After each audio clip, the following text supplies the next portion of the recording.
Okay, so get this. Imagine opening your morning paper in 1835 and bam, right there between the shipping news and who's arguing in Parliament, a story about winged humanoids just hanging out on the moon. It really captures the imagination, doesn't it? And the thing is, this wasn't just some fringe theory or, a slow news day.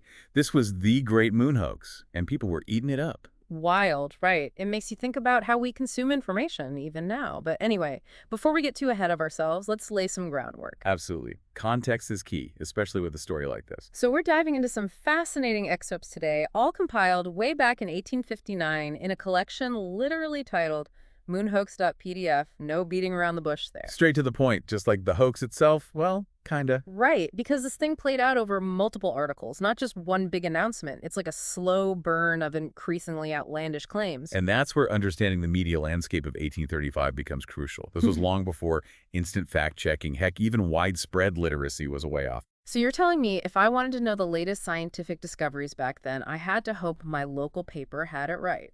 Pretty much. And even then, who knows where they got it from? Reprinting without verification was common. So when these articles, claiming to be straight from a prestigious scientific journal, no less, told everyone about the amazing discoveries of Sir John Herschel, well, people were primed to believe it. Especially since, and this is clever, Herschel was a real astronomer. He was the astronomer of the time, right? Everyone knew his name. Exactly, and he was stationed at the Cape of Good Hope, observing the skies. With a brand new, totally revolutionary telescope, or so the story went. Ah yes, the telescope. This, my friend, is where the hoax takes its first giant leap away from anything remotely believable, at least for anyone who'd even seen a telescope, I'd wager. Lay it on me. What made this supposed telescope so special? They claimed it had a magnification of 42,000 times. 42,000. I can barely get my binoculars to focus from across my street, let alone Seeing the moon like it was right there. It's an absurd claim, even for today, but back then. The most powerful telescopes, and they were impressive, don't get me wrong, could barely magnify a fraction of that. I mean, they were still basically working with magnifying glasses and good lighting, weren't they? Not quite that bad, but the principles were similar. Limited by the laws of physics, you see. So even then, this claim should have had people scratching their heads. You'd think so, wouldn't you? Yeah. And some in the scientific community, they did smell a rat right away. But for the everyday reader, caught up in the thrill of discovery, well, a few technical details probably seemed unimportant compared to the possibility of life on the moon. The allure of the unknown is powerful, that's for sure. And boy, did those articles go all in on the whole life on the moon thing. We're not talking about some microscopic bacteria here. This was full-on fantastical creatures roaming around. It's easy to chuckle now, but you have to put yourself back then. Dinosaurs were still a new idea, extinction itself, so finding weird new life on the moon. Mind-blowing. Oh, absolutely. And these articles, they didn't skimp on the details either.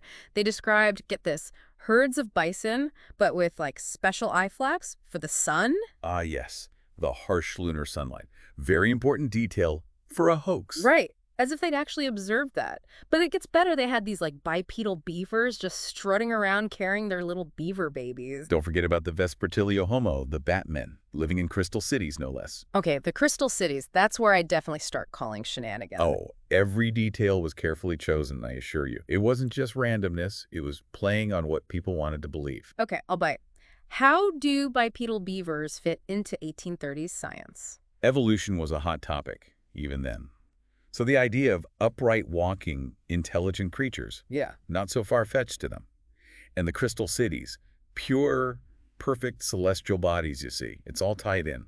Fascinating how they tapped into that. So it wasn't just reporting facts, it was shaping the narrative, feeding the desire for something extraordinary. Exactly, and they were good at it. Yep. Vivid descriptions, detailed accounts, like something out of a novel. It was like a science fiction story come to life. They had this ruby coliseum, a valley of the unicorn, all these fantastical descriptions. Even the way they described the bat people's behavior, it was almost poetic. All designed to pull the reader in. Forget dry science. This was pure escapism. And for a while there, it worked like a charm. Papers across the country reprinted it.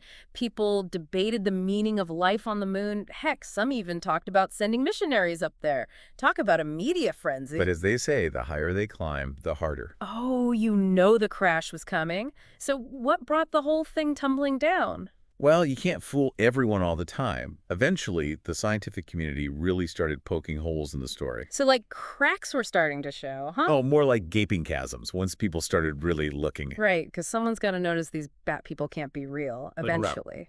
Well, it started more subtly than that. Other astronomers, using their own telescopes, tried to replicate these findings, obviously. What did they see? Not herds of stylish bison, I can tell you that. Yes. Seriously, though, even with the limits of the time, they knew enough to see inconsistencies.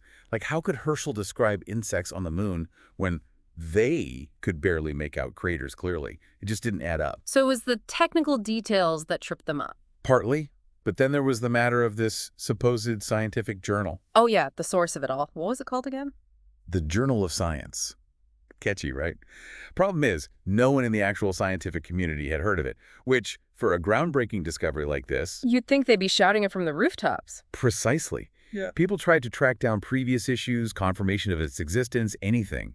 But it was like trying to find a phantom. And eventually, the truth dawned, right? It did. The Journal of Science was a complete fabrication. Never existed. Which meant, of course, that all those incredible discoveries... Poof. Gone like moon dust in the wind. It was a spectacular fall from grace.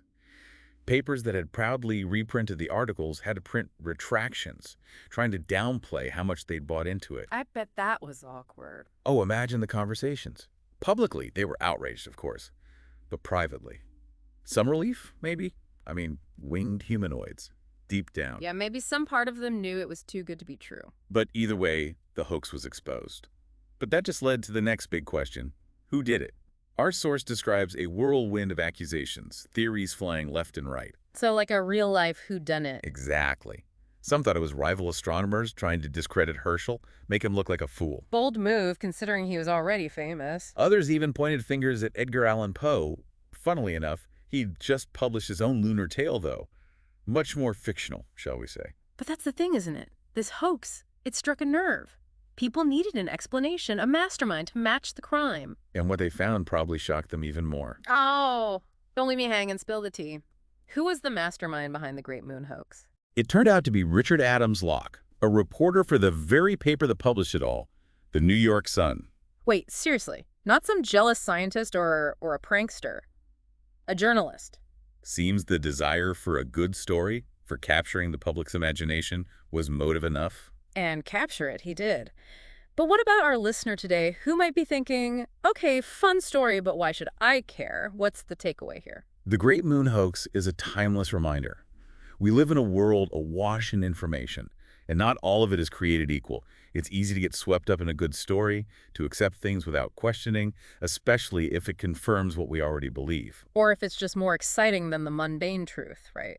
But we have to be vigilant, think critically, not just blindly accept everything we read or hear. Absolutely. So the next time you encounter a sensational headline, a groundbreaking discovery, anything that seems a little too good to be true, channel your inner astronomer.